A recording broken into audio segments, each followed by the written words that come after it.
Hey YouTube, welcome back to my channel. Today is day 3 of the Kwanzaa Reflectathon, and if you're tuning in, I assume you already know what that is, and if you don't, you can check out in the description below.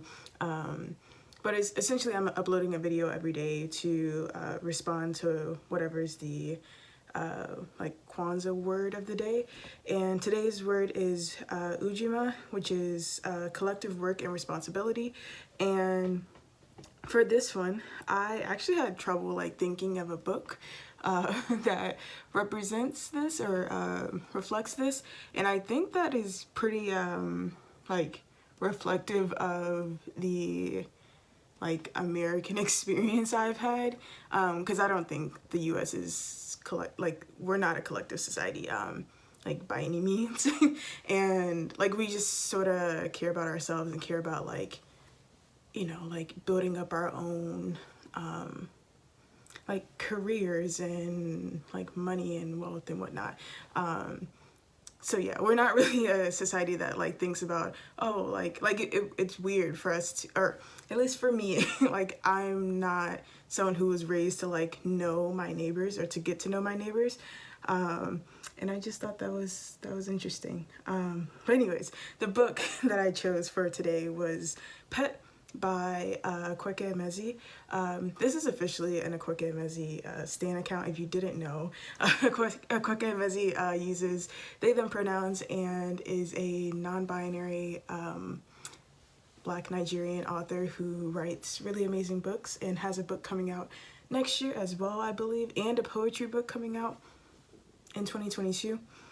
Yeah, anyways, Pet is this is where it'd be a quick video because I don't want to spoil anything about Pet, because I feel like you get a better experience with it if you like go into it without knowing too much about it, or at least I didn't know much about it. I just knew Emezi wrote it and I was like, okay, I'm gonna read it. And I read it early in the pandemic, probably like May. Anyways, it explores utopian society, except like something goes wrong, and there's this character called Pet who is a monster who comes, who's very strange, very kind of rude, but like rightfully rude, and just like very necessary. This is not the best way to explain this book, but I can't say too much more. I do know that this book does explore the collective work and responsibility, because there's something that happens in this town called Lucio, which again is a utopian society, but there's something that happens and it is like the responsibility of the people within the town to correct what happens. Yeah. And I think relating it back to my own life, because I've been doing that in all these videos, the town's rigidness or like pushback against wanting to change is similar to how like me being raised in the church. I literally went to church every day of the week except Thursday.